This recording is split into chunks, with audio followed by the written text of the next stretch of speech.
Bonjour à toutes et à tous et bienvenue dans cette toute nouvelle vidéo des détails dans des clips de... Non. J'ai dit que je changeais le nom que ça aurait dû avoir dès les débuts. Alors, bonjour à toutes et à tous et bienvenue dans Clip. I'm transforming now. Aujourd'hui, je vais mettre en lumière deux groupes féminins que j'aime beaucoup. Tout d'abord, les Seraphim, et ensuite mon ultimate group, Red Velvet. Et sans plus attendre, on va partir du côté dans... Ouais, parce qu'en fait, j'ai juste oublié de vous parler d'un truc dans mes vidéos des lieux de MV de K-pop. Vous voyez cette scène où il y a Kazuha, là, qui s'entraîne, qui fait ses étirements.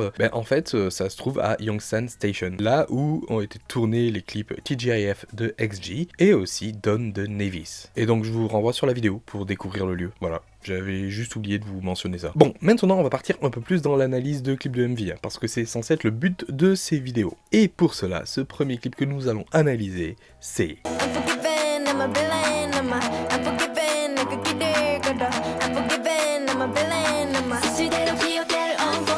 Unforgiven signe le deuxième comeback de Les Seraphim avec un titre avec un esprit très Far West. Déjà avec le sample du film Le Bon, la Brute et le Truand d'Ennio Morricone, les chapeaux de cow-boy, les chevaux, mais aussi avec sa référence au film Wanted du réalisateur Timur Bekmambetov. Ouais, je l'ai bien prononcé, ça va, enfin à peu près. Avec notamment au casting Angelina Jolie, James McAvoy et Morgan Freeman, qui est d'ailleurs une adaptation du comics de Mark Millar et J.J. Jones. Et c'est une sorte de western contemporain avec des duels armés complètement fous. Et ce clin d'œil, il se retrouve notamment avec cette séquence où Hyunjin, avec son arc, tire une flèche et on voit cette trajectoire qui défie totalement les lois de la gravité. Eh bien, c'est une technique que l'on retrouve notamment dans le film Wanted. Les lois de la physique, pas de la gravité, de la physique. Et donc cet effet, on l'appelle le bullet curve. Et c'est la signature du film que je viens de vous citer.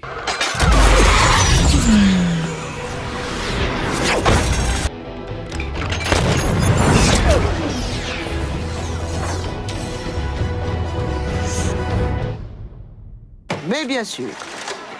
D'ailleurs, est-ce que vous avez noté que cette séquence avec Eunchae a été tournée exactement dans le même lieu que le teaser de Luna pour la sortie de So What? Et on y retrouve Go On. Voilà, comme ça vous pourrez étaler votre petite culture K-pop. Mais il n'y a pas que ça. Et si vous avez vu mon short où je donnais mon avis sur la chanson lors de la sortie, eh bien j'ai trouvé une autre référence filmique. Notamment avec cette scène de Kazuha.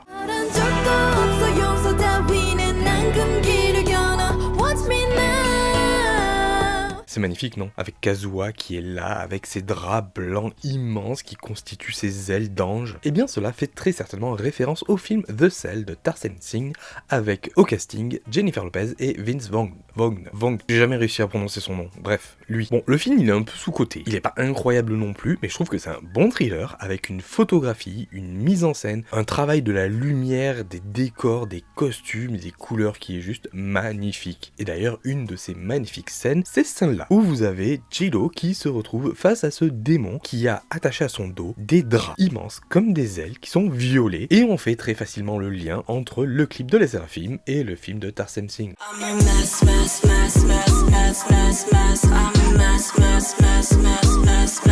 On reste toujours avec Les Seraphim et cette fois je vais tester votre vision, votre observation. On va s'attarder sur un tout petit détail que vous n'avez peut-être pas vu dans le clip Eve, Psyche and the Bluebird Wife, Image.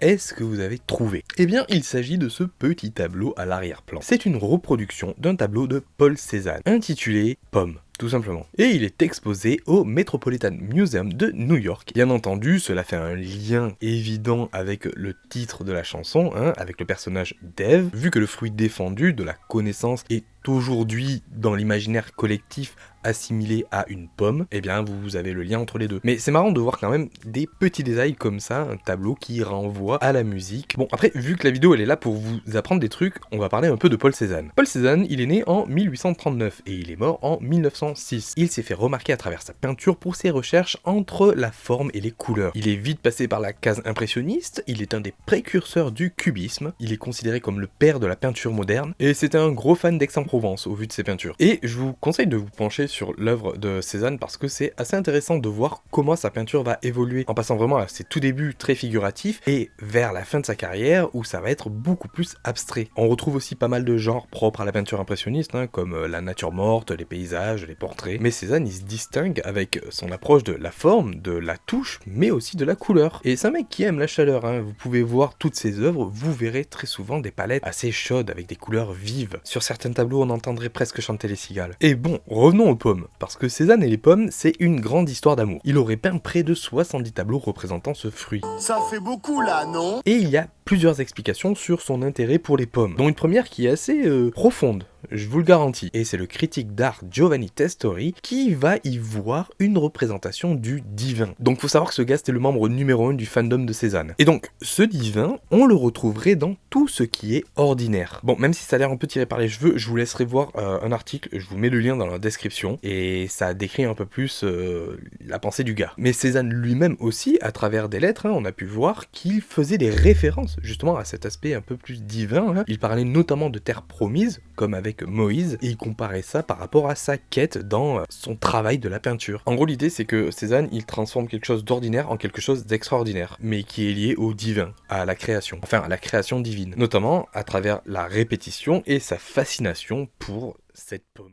Et on se réveille. J'ai pas fini, j'ai encore des explications à vous donner. Bon, il y a aussi une explication un peu plus romancée, comme quoi, Cézanne, quand il était gosse, il a aidé son pote Émile Zola quand ils étaient à l'école, et Zola, pour le remercier, lui a offert un panier de pommes. Et donc pour Cézanne, la pomme représenterait l'amitié, la générosité, l'humanité. Je vous laisse donc choisir l'interprétation qui vous plaît le plus. À présent, nous allons passer du côté de Red Velvet. Et on va commencer avec la chanson Like a Flower de Irene. J'aime pas Irene, je préfère Irène. On prononce bien la française. I'm growing like a flower, unlocking superpowers, I'm singing in the shower. Là aussi, il fallait être plutôt observateur, parce que c'est quelque chose qui passe plutôt vite à l'écran. Et ce petit détail, il va donner un gros indice sur ce qui se passe à travers le clip. Enfin, en tout cas, sur la signification de ce clip. En gros, l'histoire, c'est Irène qui cherche un mec, elle le cherche partout, sur internet, tout ça, sur son ordi, et puis elle le poursuit, mais finalement, elle le trouve pas. Et au final, on se dit,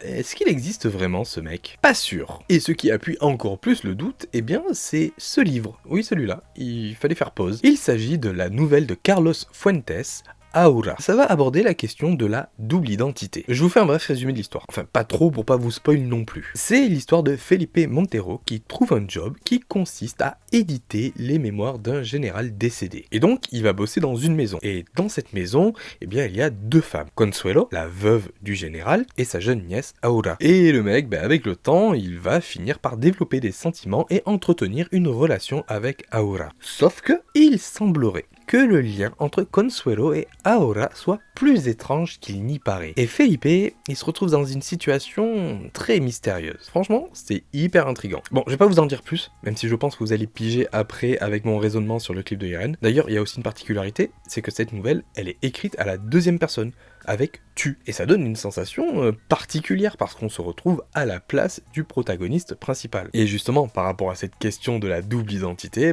je trouve que c'est hyper habile. Mais il y a une autre scène dans le clip qui m'a mis la puce à l'oreille. C'est cette séquence où il y a Irene qui est sur son ordinateur et qui est en train de comparer des portraits pour chercher le type en question. Et quand on voit ces visages défiler, la technique utilisée c'est celle du morphing. Et ça renvoie donc à cette idée de plusieurs identités qui se mélangent. Et donc le visage de ce gars serait très certainement celui d'Irene. D'ailleurs, je rajouterai un petit point culture pour ceux qui ignoraient ça, mais la technique du morphing a été utilisée pour la première fois dans un clip en 1991 avec la chanson Black and White de Michael Jackson. Et c'est dans cette séquence de fin où vous voyez toutes ces personnes de couleurs de peau différentes qui ont ce visage qui se transforme. Tout ça pour montrer l'unité des êtres humains et qu'on emmerde le racisme.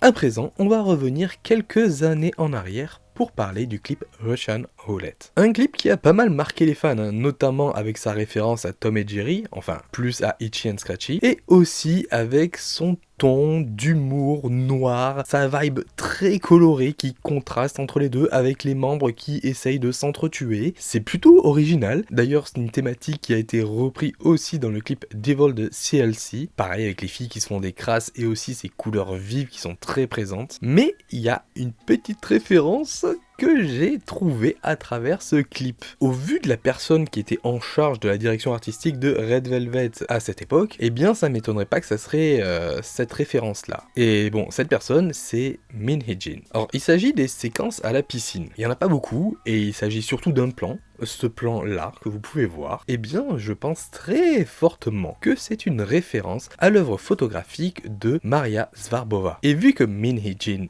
est quand même une passionnée de photographie, ça ne m'étonnerait pas que ça soit clairement à elle qu'elle ait pensé en faisant cette séquence. Ou la personne qui a réalisé le clip, mais je pense qu'ils étaient tous derrière à bosser là-dessus. Je parle de la team direction artistique. Surtout qu'en plus, à ce moment-là, alors, le clip il est sorti en 2016, et Maria Svarbova est en train de commencer sa série de photos Swimming Pool. Maria Svarbova qui est une photographe slovaque, ça va servir pour plus tard, et donc elle commence sa série en 2014. En 2016, elle commence à atteindre un pic de popularité. Elle est même vendue auprès du grand public, puisque ses photos se retrouvent tirées dans la chaîne de boutique Yellow Corner, qui est spécialisée dans la vente de photos, et que l'on retrouve partout dans le monde. Et je vais juste faire un petit point sur cette série de photos Swimming Pool, parce que c'est intéressant de comprendre le travail de Maria Svarbova à travers ces photos-là. Eh bien, elle a décidé de faire une étude d'un lieu qui la fascine, la piscine publique, et elle y trouve une beauté stérile et géométrique qui lui fait penser au style social de l'ancienne Union soviétique dans sa Slovaquie d'autrefois. Il y a une volonté de figer ces personnages, de les rendre froids, inexpressifs, et cela contraste énormément avec les couleurs vives et pastel que l'on retrouve dans les tenues mais aussi dans les décors. Et d'ailleurs ce contraste on le retrouve aussi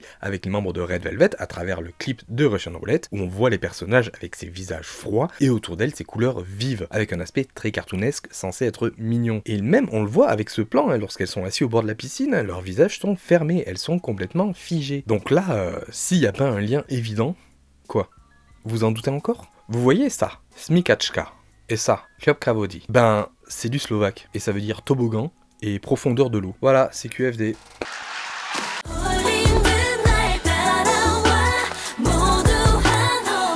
Pour finir, on va parler d'un détail un petit peu coquin. Donc je préviens, oui, il y aura une allusion sexuelle dans cette analyse de séquence. On se dirige donc vers le clip Bad Boy. Et vous voyez peut-être de quelle image je parle. C'est au tout début, avec ce livre, où est écrit « Ceci n'est pas de la lèvre ». Merci Google Traduction. Le titre de ce livre fait clairement référence au tableau de René Magritte, La trahison des images, où l'on pouvait lire « Ceci n'est pas une pipe ». Et la signification de ce tableau en surface est quand même assez simple. Bien qu'elle soit le plus réaliste possible, cette pipe ne sera pas une pipe, elle sera juste une représentation d'une pipe. Et donc c'est quoi le rapport avec ce livre et cette empreinte de lèvres que l'on retrouve dessus? Eh bien ce n'est pas aux lèvres de la bouche auxquelles il faut penser, bien que la trace l'exige. Mais vu la position verticale, faut penser à d'autres lèvres. Donc ceux-ci ne sont pas les lèvres auxquelles vous pensez au premier abord. Après il y a aussi la dimension onirique du clip qui peut faire penser justement à une illusion des images, à une trahison des images. Mais bon, vu là qu'on a quelque chose d'un peu initiatique, notamment avec les filles qui lisent toutes le même livre, et quand on compare les concepts Red et Velvet du groupe, où Red c'est plus des chansons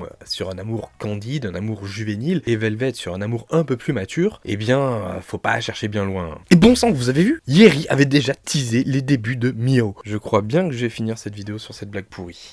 Ouais, faisons comme ça. C'est une fin sans conclusion. Merci d'avoir regardé cet épisode de clip, et je vous dis à bientôt pour une prochaine vidéo. Ciao.